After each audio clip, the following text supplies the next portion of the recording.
വിശുദ്ധ യോഹന്നാൻ 13:34-35. ഞാൻ പുതിയൊരു കൽപ്പന നിങ്ങൾക്ക് നൽകുന്നു, നിങ്ങൾ പരസ്പരം സ്നേഹിക്കുവിൻ. ഞാൻ നിങ്ങളെ സ്നേഹിച്ചതുപോലെ നിങ്ങളും പരസ്പരം സ്നേഹിക്കുവിൻ. നിങ്ങൾക്ക് പരസ്പരം സ്നേഹമുണ്ടെങ്കിൽ നിങ്ങൾ എൻ്റെ ശിഷ്യന്മാരാണെന്ന് അതുമൂലം എല്ലാവരും അറിയും. പരിശുദ്ധ പരമദിവ്യകാരുണ്യ ഈശോയ്ക്ക് നേരവും ആരാധനയും സ്തുതിയും പുകഴ്ചയും ഉണ്ടായിരിക്കട്ടെ. ഈശോയെ നന്ദി പറഞ്ഞ് സ്തുതിക്കുന്നു.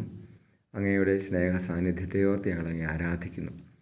ഈശോയെ, ഞങ്ങളുടെ ആത്യന്തികമായ വിളി തന്നെ അങ്ങേ ആരാധിക്കാനാണല്ലോ. Hallelujah, hallelujah, hallelujah, hallelujah.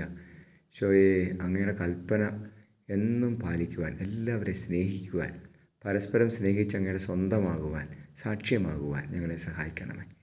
നമ്മുടെ കർത്താവ് മിശിഹായുടെ കൃപയും പിതാവായ ദൈവത്തിൻ്റെ സ്നേഹവും പരിശുദ്ധാത്മാവിൻ്റെ സഹവാസവും നിങ്ങളോടുകൂടി ഉണ്ടായിരിക്കട്ടെ, ഇപ്പോഴും എപ്പോഴും എന്നേക്കും. ആമേൻ.